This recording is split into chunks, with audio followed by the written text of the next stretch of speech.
Presentation on Pike Place Fish Market and Servant Leadership.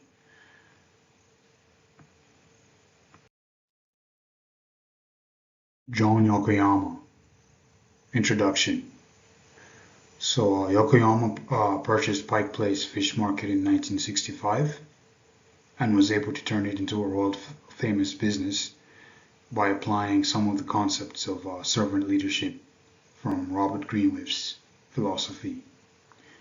Now, having a vision to be world famous changed the whole perspective of the business vision and the mission of Pike Place Fish Market. So the 10 characteristics of servant leadership include listening, empathy, awareness, conceptualization, healing, persuasion, foresight, stewardship, commitment to the growth of people, and commitment to the growth of the community that you're doing business in. Listening. Pike Place Fish Market has been able to create safe spaces where employees can voice out their concerns and be heard. Jim Berquist addition to the team greatly improved this technique. So there was a time when team members were having issues with collaboration during the working hours, and John was trying to turn the business around. They were about $300,000 in debt. So Jim's addition to the team helped them to actually start having meetings bi-weekly where each employee and team member would actually have to listen and wait for the other person that's talking to finish talking, actually listen to what they're saying. It didn't matter if what they were talking about was something negative about another employee. They just had to sit and listen. And this is a technique that has helped to turn the business around. Because, listening to each other helps people solve conflicts in a much better, form. So listening also helps you open up opportunities and new possibilities. And a leader who listens to their team members makes it easier for their team to listen to each other, following from the leader's example. So when the guys at Pike Place Fish Market are able to see that John Yokoyama is also listening to what they're telling them, because also John had to change his management perspective. When he just bought the place, he was really hard on employees. He was not listening to what they had to say. But when he tried to turn the place around, going back to Jim's advice, his business coaching and advice, he had to start listening to the employees. So when the employees see that their leader is practicing the servant leadership characteristic of listening, it's going to be easier for them to listen to one another as compared to when their leader doesn't listen to them, because, as they say, the fish rots from the head. And if we learn from the people that we aspire to be, we learn from our leaders. We want to be like our leaders, and we want to emulate the positive qualities that leaders display. So if listening is one of them, then it's going to be easier for employees to listen to one another in the workplace, even without their leader being around. Empathy. So empathy, Greenleaf describes empathy as accepting people for who they are and not rejecting their good spirit and intentions. Empathy is also seen as a way that you can put yourself in someone else's shoes and feel what they're feeling. Now, empathy should not be confused with emotion, but it has something to do with applying yourself emotionally in someone else's situation. Now, the story of, I'm not sure if that is Buggy or Budgie, or Bug and Sarah, the customer who was a negative emotional trip, and it's Buggy's responsibility to try and empathize with her in order to cheer her up. Instead of just trying to sell her fish, he goes ahead to ask her what her name is and how her day is going. So Buggy tries to empathize with Sarah because he kind of sees that she's not having quite a good day.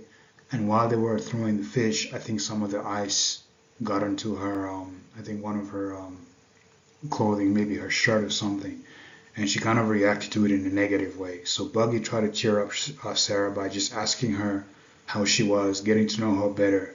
And when you try to empathize with your customers, it shows them that you actually care about them and you don't just look at them as just another customer, but actually like a human being, which goes back to their vision of being world famous. And also, Jim talks about a deep commitment to customer service and actually caring about the customer and not really about the sales that you can make from the customer. This is in the Creative Business Futures Inc. YouTube video. And then another form of empathy, I think, is Branyik. She's pictured on the left here, where she tries to cheer up strangers who might be going through a rough time by just giving them a hug. You ask someone how they're doing, you need a hug today. It's not necessarily that you have to do it with everyone, but when you try to show someone that you care about how they're doing, you want to help them leave happier than they actually came, that's a sign that you're actually trying to empathize with someone and not just looking at them as another, number in the line to be served. So Branyik, I think, tries to emulate empathy in the way she relates with customers, whether they're buying fish or whether they're not buying fish. So it doesn't matter whether they're spending the money at Pike Place. She just tries to make sure that everyone that comes by leaves in a much better shape than they actually came. Awareness.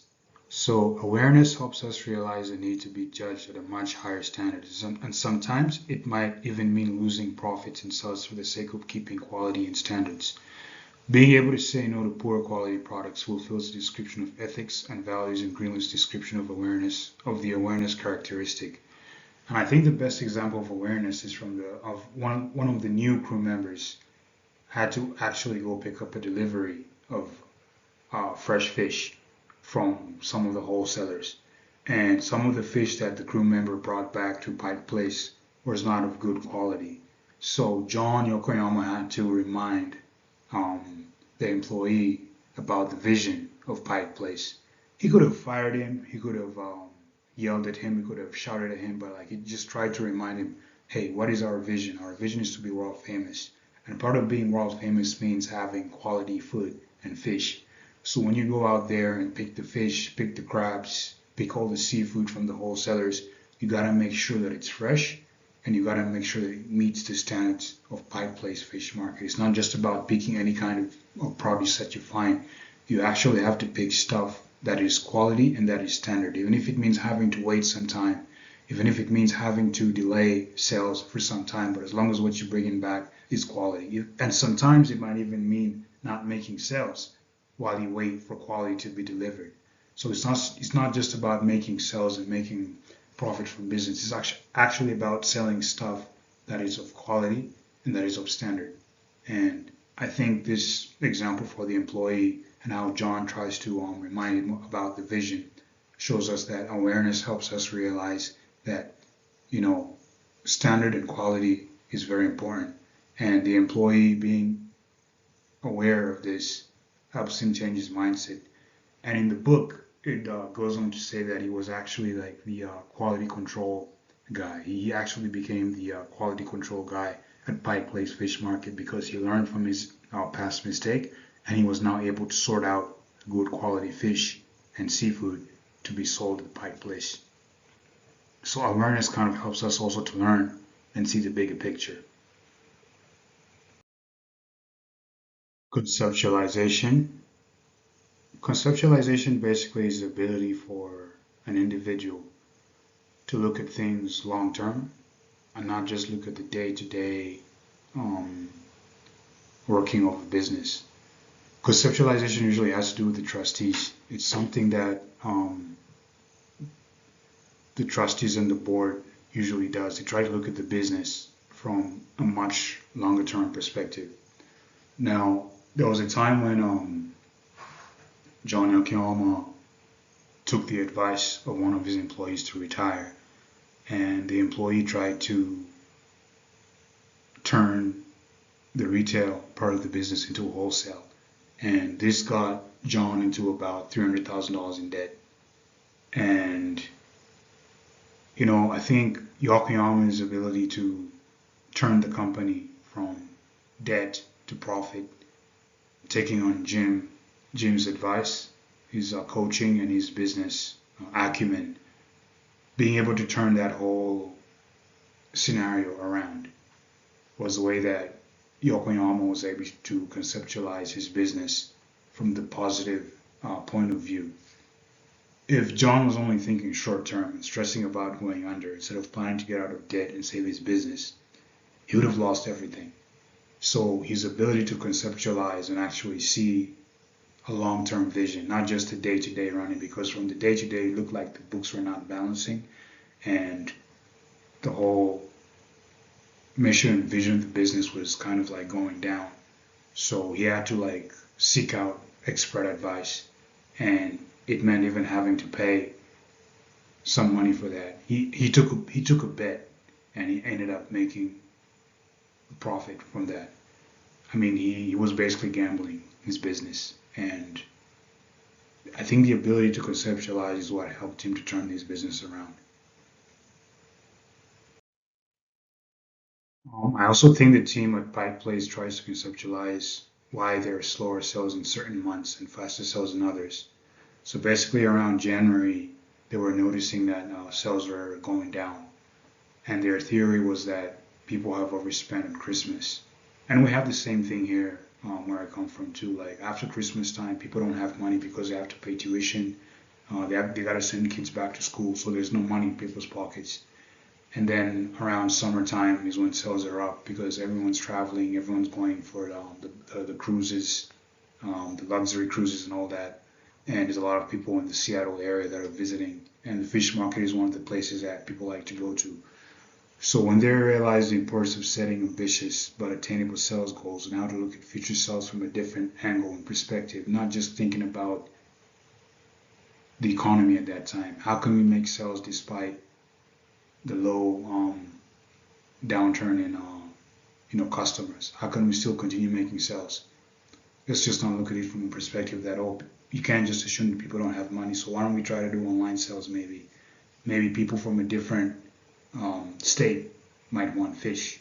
They might not necessarily want to come to Pike Place Fish Market, but we can try to increase our online marketing sales so people can just order the fish. We can just package it and then put it on a FedEx or something and then have it shipped over to customers instead of them having to come to the market when it's cold and maybe there's a lot of sleet and snow.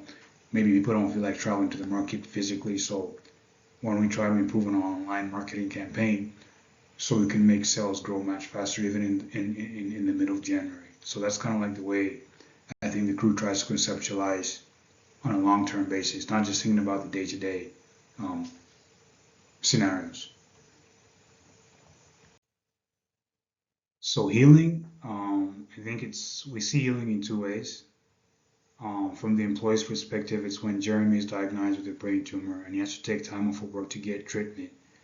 His intention to get back to work faster than what the doctors had anticipated helped him to heal in a shorter period of time. So, when you get struck with sickness like cancer, you got to take some time off from work to recover from the treatment and recover from the therapy. But Jeremy's ability to have a positive mindset and think on the brighter side of things helped him to heal at a much faster pace and get back on his feet to working instead of spending all the time in bed or maybe in hospital or maybe in-house home treatment or something like that. And then the story of John Yokoyama's past and how the Japanese during World War II, I think they were put into these internment camps. And Yokoyama's family, I think, was one of the Japanese families that had to go through that experience. And he talks about how it affected him even after he came out, where he saw himself inferior to other Caucasian students. And then he tries to give an example of how like he was made he was made a laughing stock, like with some of the students that he went to school with. They made a lot of fun, like they try to make fun of him, like he's a dirty Jap, because the Japanese were seen as traitors after the attack on Pearl Harbor, and Yokoyama kind of like had to forget about the whole experience from the internment camps and have to establish a business coming out of the internment camps. And his dad was actually lucky that he was able to get a stall at the after getting out of the internment camps, because a lot of Japanese businessmen lost their licenses to practice business in. But Yokoyama's dad was lucky enough to get his business practicing license back, and this is how Yokoyama was able to get that spot near Pike Place Fish Market. So even in his leadership and management, when he first gained the business, he was really, really harsh. He was really hard on the employees, and this had to do with his, his past experience from the internment camps. But he had to heal. He had to really heal himself, and this helped him to start listening to his employees and change his management style. So healing is what helped Yokoyama change his mindset to a much more positive and customer centric, and also trying to make a world famous difference for everyone, not just for himself, but also his employees and also the customers. So persuasion. According to Greenleaf, persuasion is the ability to convince someone to make a decision instead of forcefully coercing them to make that decision. So you don't use force when you're persuading someone to do something. It's something that has to come naturally from them, but through trying to convince them in a nice way, in a positive way. Not again like, oh, if you don't do this, we're going to do this. But it's basically, hey, why don't you think about doing this? We could be able to do this. We could be able to benefit this.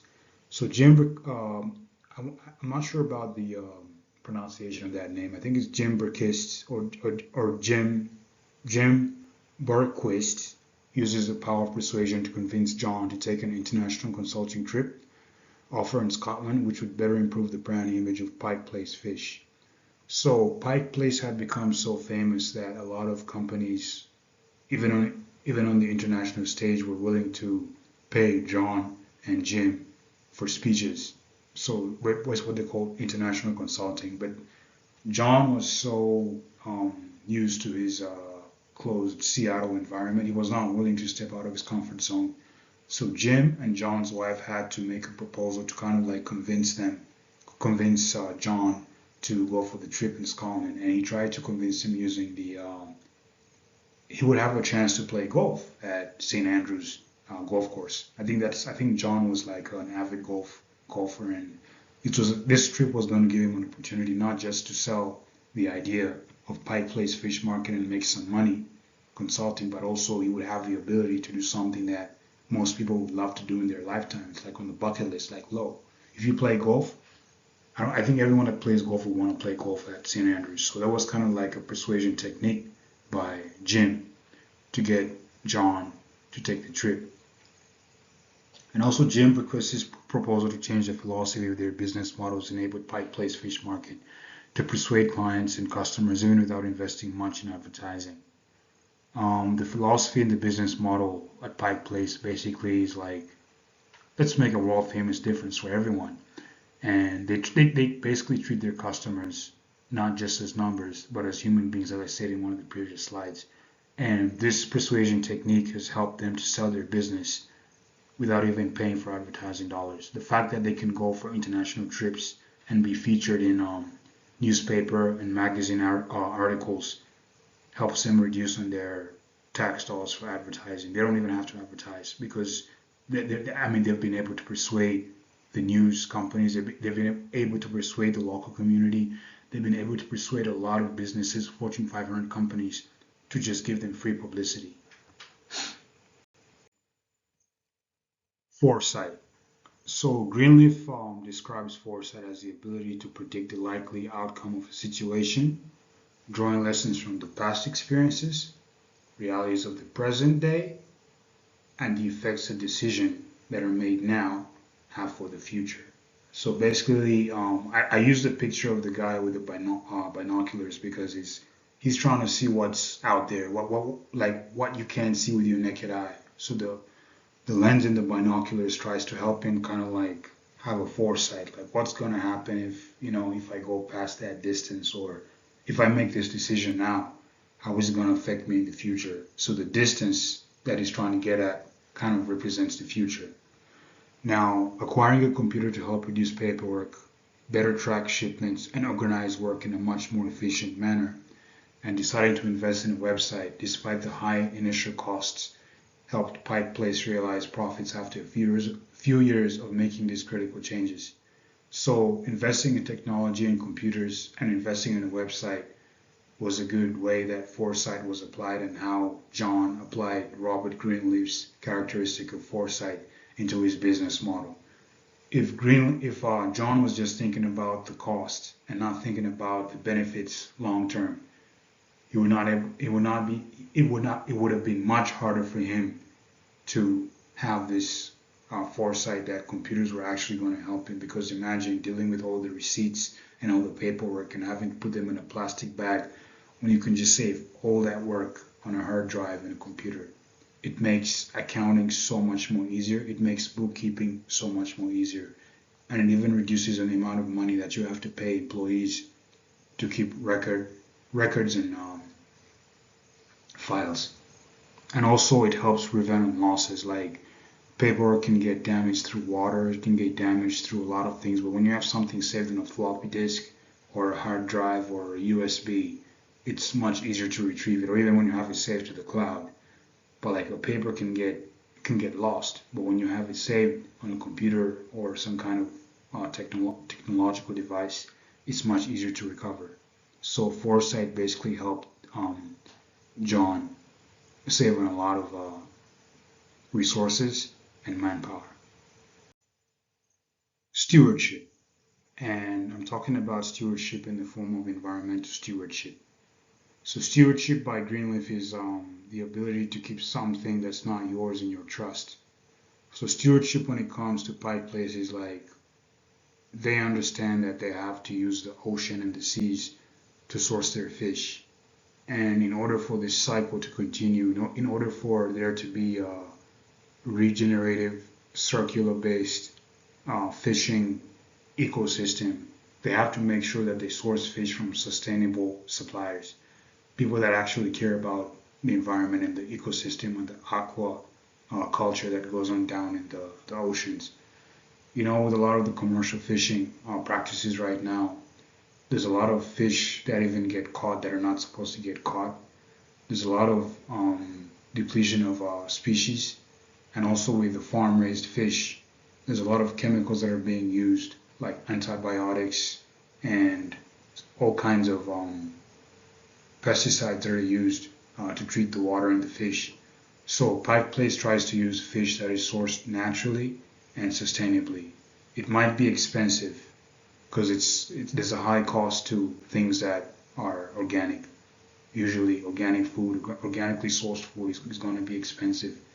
But the customers understand that I would rather eat organic, sustainably sourced fish than eat the farm-raised salmon that might have an effect not only on me, but also on the environment in the long term. And then Sam Sampson also talks about the concept of sustainable sourcing from the YouTube video with Sabrina. That's I think one of the first videos that we had on the 623 to 630 timestamp, and how they try to ensure that all their fish is caught, sourced, and sold sustainably, and the need for documentation by suppliers. If the suppliers don't have proper documentation on where to get their fish from, Pike Place is not going to buy fish from those kinds of suppliers. So this is the best way that they try to show us that they're being good stewards towards the environment.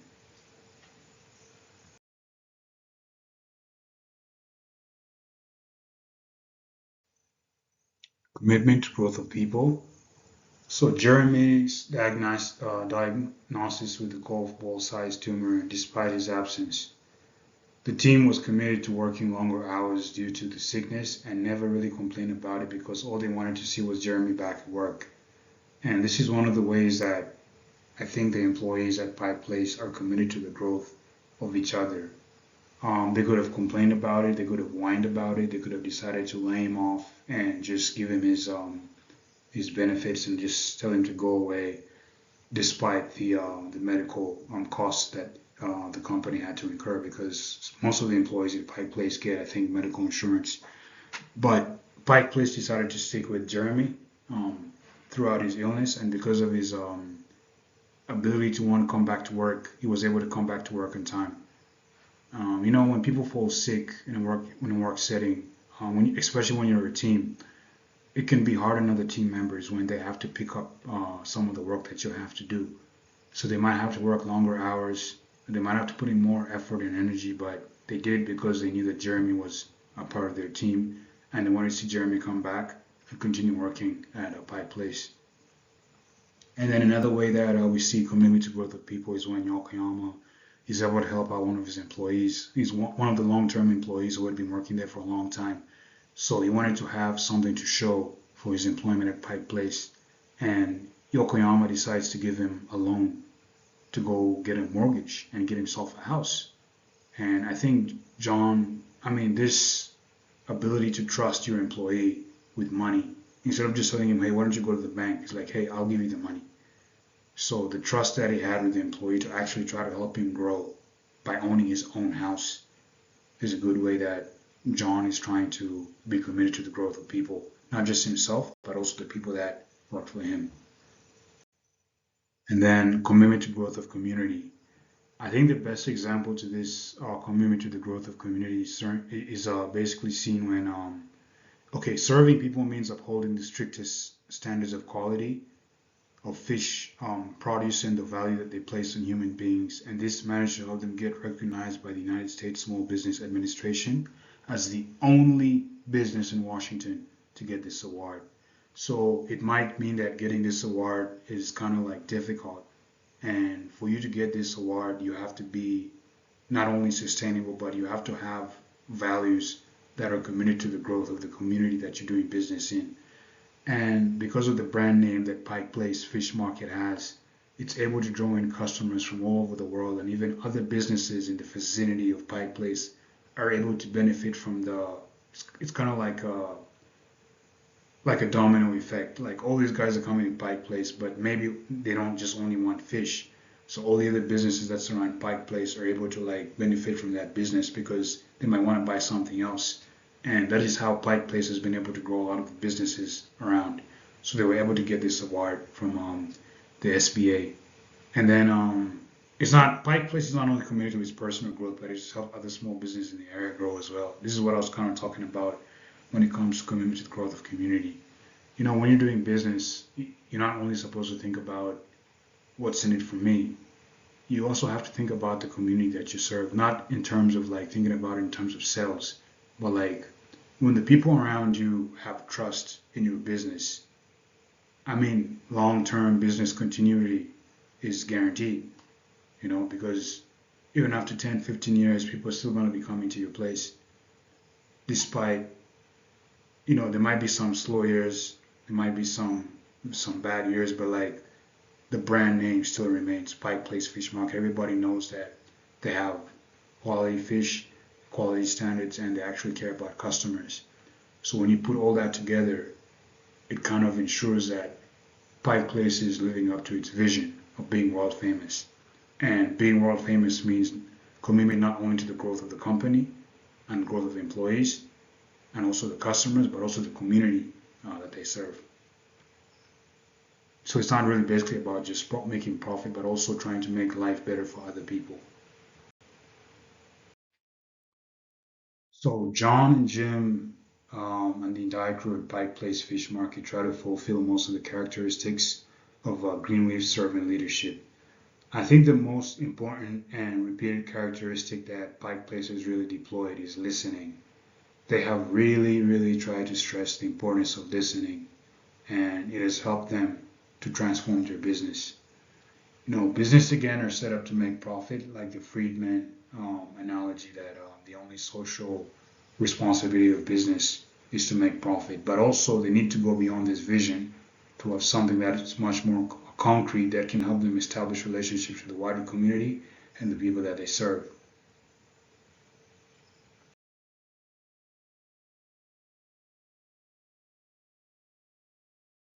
I want to end with a spiritual encouragement verse that comes from Matthew chapter 23, verse 11 to 12. The greatest among you will be your servant. For those who exalt themselves will be humbled, and the greatest among you will be your servant. For those who exalt themselves will be humbled, and those who humble themselves will be exalted. So the first will be the last, and the last will be the first. And I think this Bible verse here teaches us a lot about servant leadership.